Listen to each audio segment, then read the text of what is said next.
위대한 보상 시리즈 설교 세 번째 시간, 에녹에게 주신 위대한 보상입니다. 우리 이미 공부한 대로 창세기 5장은 인류의 족보를 기록하고 있는데 반복되는 문장이 있었습니다. 죽었더라. 아담도 죽었더라. 셋도 죽었더라. 에노스도 죽었더라. 어떤 의미에서 인류 역사는 죽음의 행진곡과 같습니다. 그런데 단 한 사람 에녹만은 달랐습니다. 에녹은 하나님과 동행하더니 하나님이 그를 데려가심으로 세상에 있지 아니했다. 죽음을 보지 않고 옮겨간 사람. 이것이 에녹에게 베풀어진 위대한 보상이었습니다.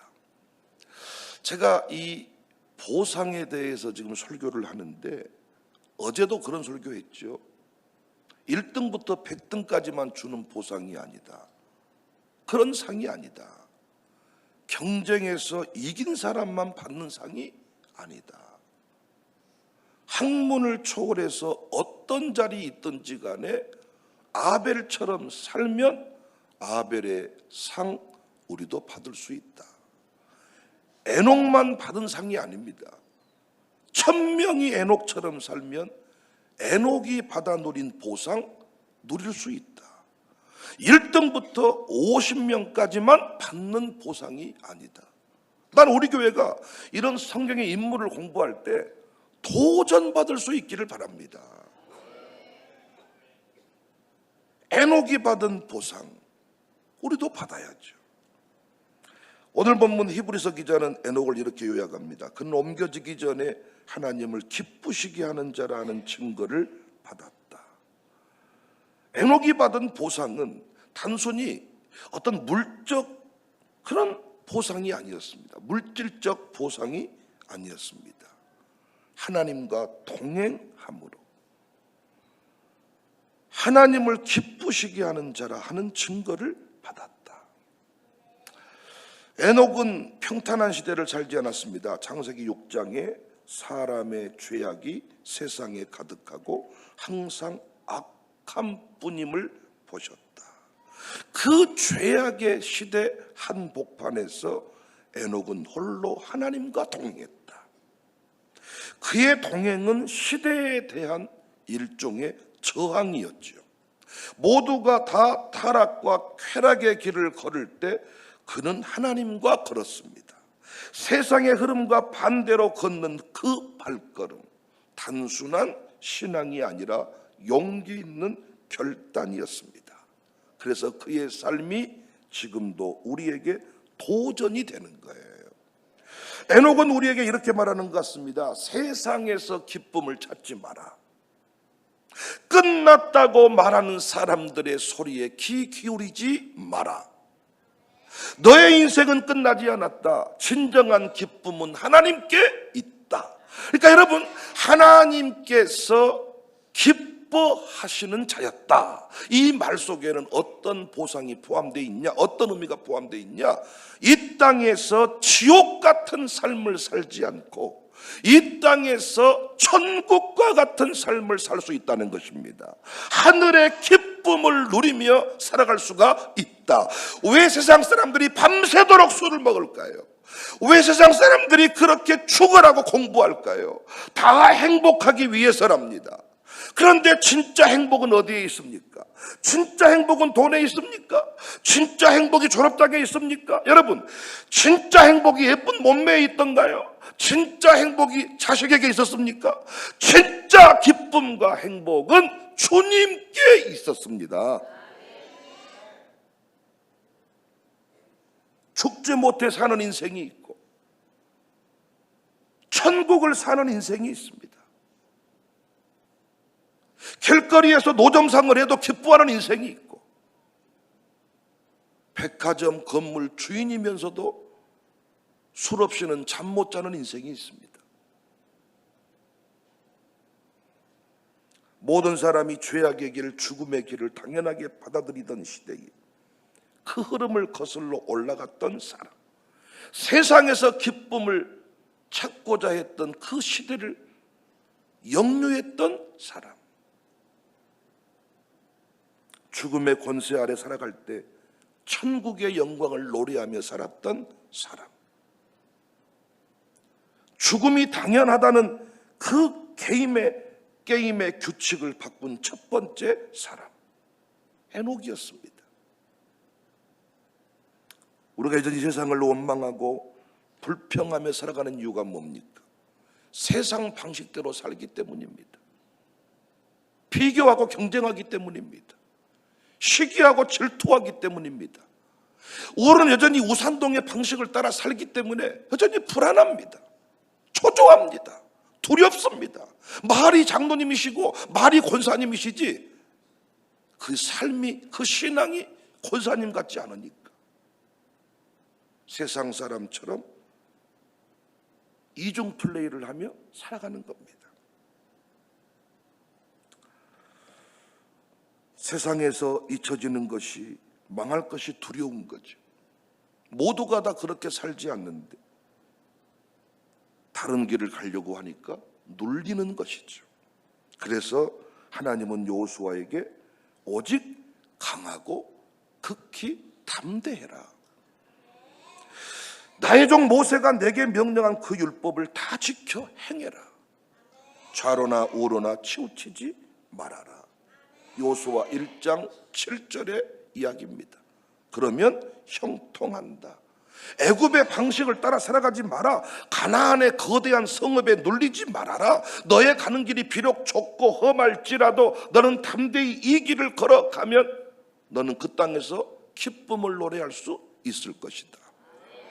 애굽이 원래 젖과 꿀이 흐르는 땅이었죠. 문명의 발상지가 애굽입니다. 이집트입니다. 그런데 성경은, 하나님은 가나안 땅이 젖과 꿀이 흐르는 땅이라고 했습니다. 왜 그렇죠? 애굽은 바로가 통치하는 땅이지만 가나안 땅은 하나님의 통치가 이루어지는 땅이기 때문입니다. 여러분, 아파트에 기쁨이 있습니까? 아니, 아파트에 살아도 기뻐하는 인생이 있고 아파트에 살아도 우울해하는 인생이 있습니다. 차이가 뭡니까? 하나님이 다스리는 인생은 아파트에서도 초가지붕 밑에서도 기쁨을 노래할 수 있는 것이고, 하나님이 다스리지 않는 인생은 초호화 빌딩의 호텔 같은 집에 살면서도 날마다 우울하고 와인 없이는 잠을 못 자는 것이 우리의 모습이 아닙니까? 우리 인생 가운데 공식처럼, 수학 공식처럼 따라다니는 말들이 있습니다. 좋은 대학만 가면 인생은 성공한다. 돈이 많아야 행복하다. 사람들에게 인정받는 것이 중요하다. 사람들이 뭐라고 생각하겠냐? 과연 그렇습니까? 애플의 창업자 스티브 잡스는 세계에서 가장 혁신적인 기업을 세우고 인류의 삶을 바꾼 인물로 기억됩니다. 그런데 그가 자신의 성공을 바라보면서 이런 고백을 남겼습니다. 나는 사업에서 큰 성공을 거두었다. 사람들은 나를 천재라 부른다. 그러나 죽음을 앞두고 돌아보니 그 모든 부와 명예가 내게 진짜 행복을 주지 못했다는 사실을 깨닫는다. 그가 암 진단을 받은 뒤에 삶의 끝자락에서 혁신, 기업, 행복이라는 이 공식을 정면으로 의심하기 시작했습니다. 젊은 날 그는 분명히 확신했습니다. 혁신을 이루고 성공을 이루면 나는 만족할 것이다. 그런데 암 걸려 죽음을 앞두고 그 인생을 돌아보니 모든 게 덧없다. 잡스의 일생은 우리에게 강한 도전을 주잖아요. 왜 우리가 에녹처럼 살아야 되는지 알겠잖아요.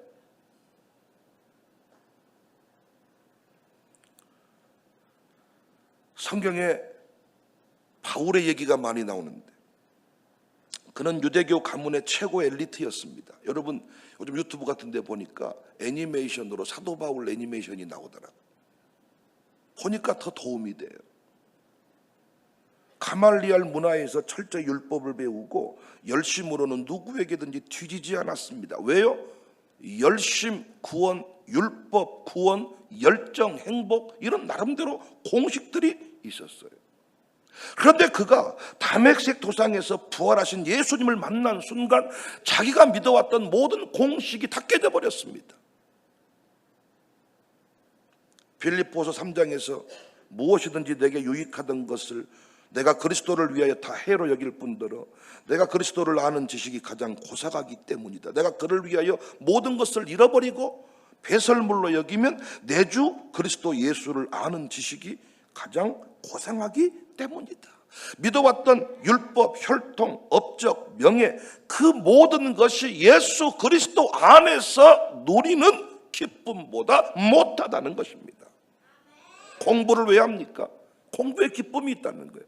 공부 잘하는 사람 얘기 들어봤더니 자기는 공부할 때 기쁘대. 책을 읽을 때 기쁘대. 그 안에 기쁨이 있다는 거예요. 그런데 예수 그리스도를 만나고 보니까 예수 그리스도 안에서 누리는 기쁨보다 못해. 배설물만 또 못해. 분토만 또 못하도다.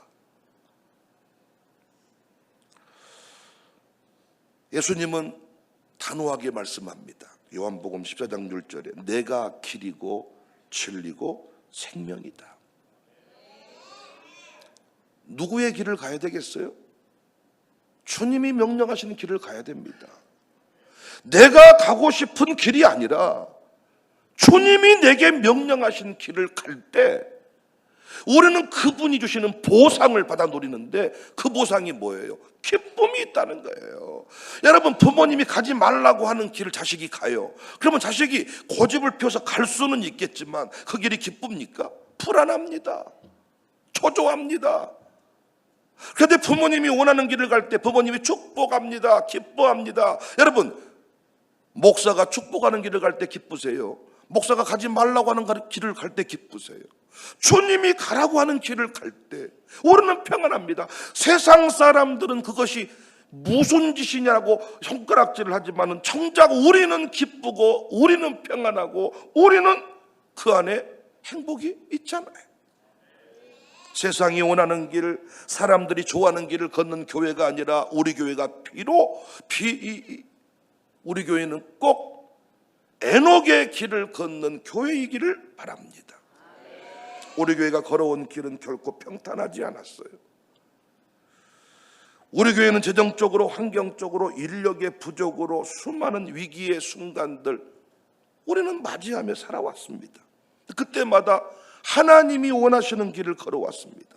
몇 가지만 얘기해 보면, 여러분, 새벽기도 강조하는 교회인데 이 시대 사람들이 새벽기도를 좋아합니까? 싫어합니까? 사람들은 싫어합니다. 그래서 교회 목회적 반영이 이루어집니다. 새벽을 강조하지 않고 오히려 저녁 기도회, 일상 새벽 기도 강조하지 않고 특별 새벽 기도회 이렇게 목회적 정책을 만드는데 우리는 어떻습니까? 하나님이 우리에게 명령하신 그 길을 걸어갑니다. 새벽 기도를 여전히 강조하고 있습니다. 우리 아이들 새벽 기도 자리에 불러냈습니다. 세대 통합의 길, 세상은 통합하지 말라고 합니다. 최대한 분리시키라고 합니다. 마룻바닥 영성의 길, 의자를 집어넣으라고 합니다. 우리는 마룻바닥 영성, 마룻바닥에 방석을 깔고 앉습니다.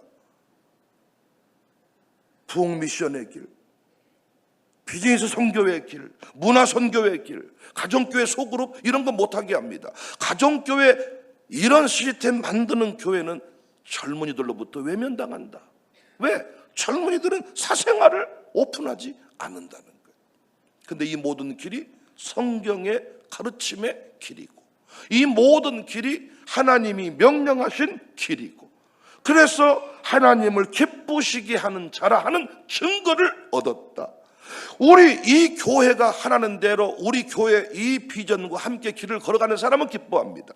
그런데 말로만 기뻐 이 걸어가는 척하고 마음으로 두 마음을 품고 있는 사람은 참 힘듭니다. 우리 교회가. 에녹의 보상 여러분은 받고 있습니까? 여러분 앞에 제가 목회를 이중적인 마음을 가지고 한다면 얼마나 힘들겠어요. 여러분, 제가 스님 행세를 하고 살아.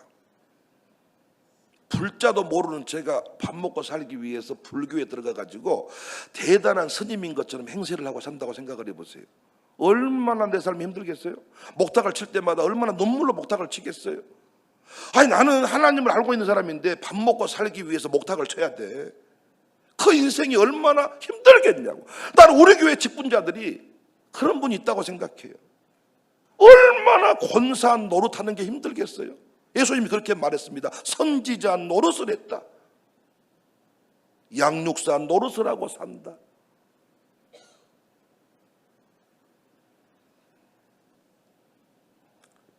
포스트 펭귄이라는 말을 들어보셨나요? 위협을 무릅쓰고 위험을 무릅쓰고 새로운 도전을 가장 먼저 시작하는 사람이나 조직을 비유하는 표현입니다. 실제 펭귄의 행동에서 유래한 말이에요.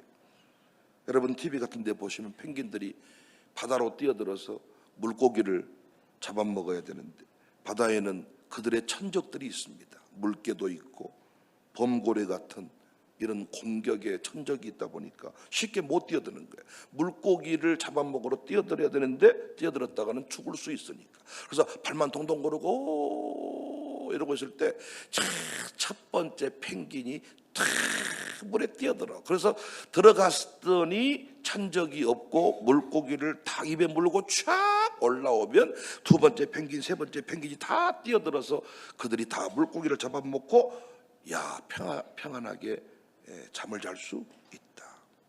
그래서 이 시대에 포스트 펭귄이라는 이런 말이 유행하게 되었고 이 포스트 펭귄이 상징하는 그런 내용들이 개척자 정신, 혁신, 리더십 이게 그래서 요즘에 회사에서나 모든 그 분야에서 이 포스트 펭귄과 같은 사람들을 찾고 있습니다. 그리고 이런 스토리를 가진 사람들을 선호합니다.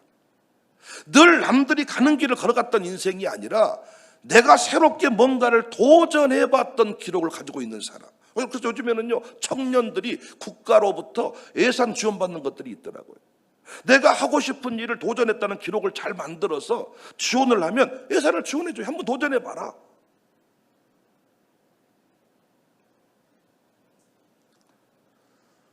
세상의 기업가들이 말하는 포스트 펭귄으로 사는 노하우는 그게 세 가지인데 첫 번째 노하우는 위기를 기회로 바라보아라.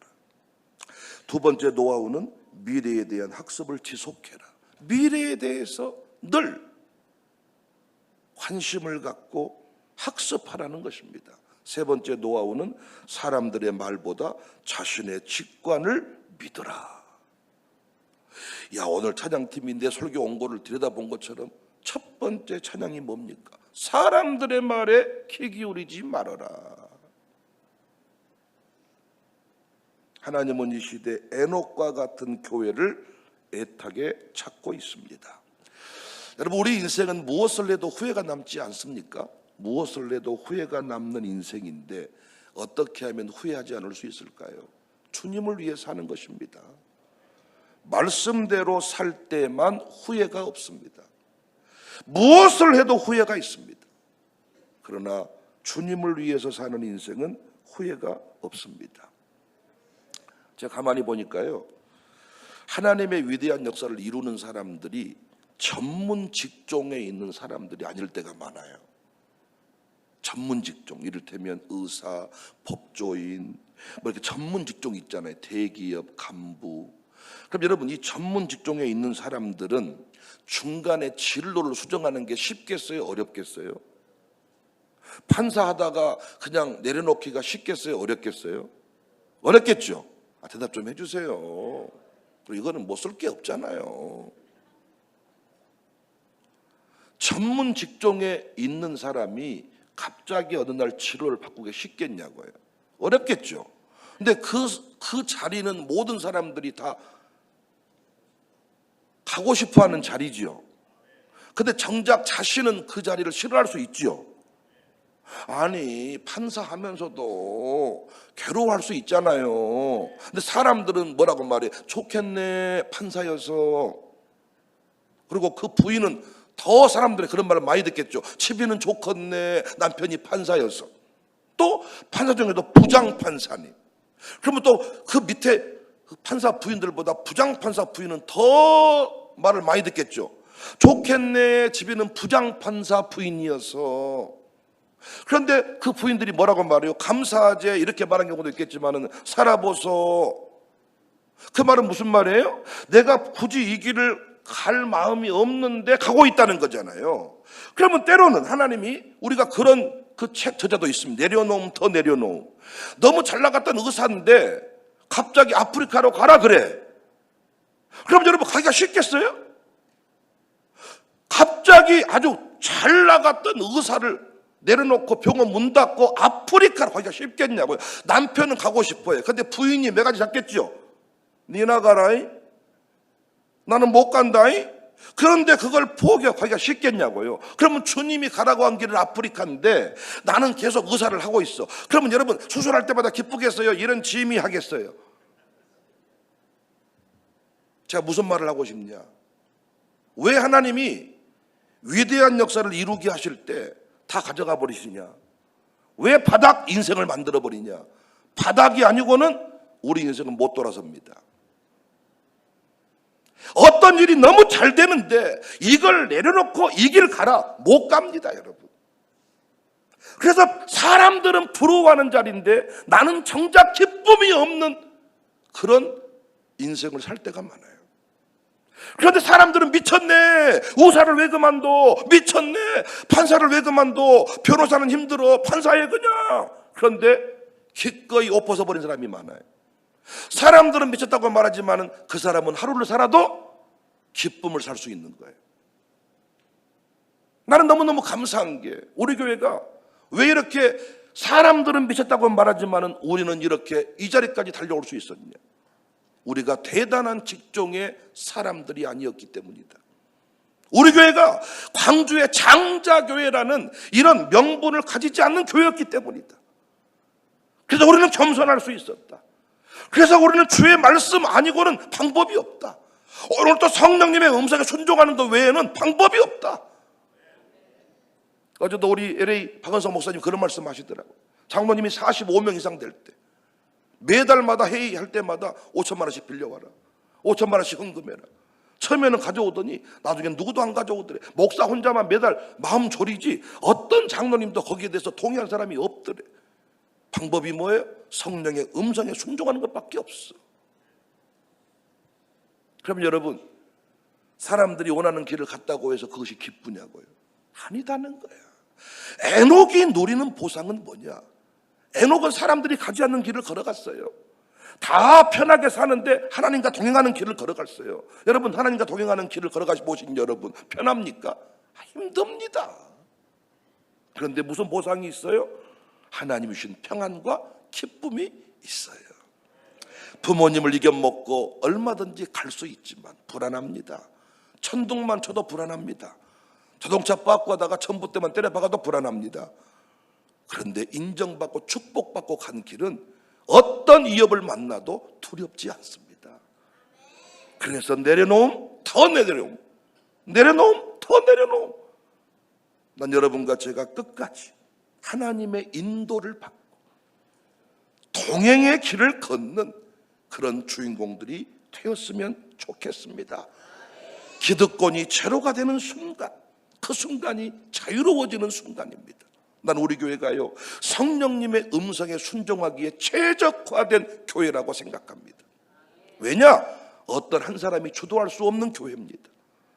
내가 다 했다고 말하는 사람이 없습니다. 감사해요, 저는 이것이.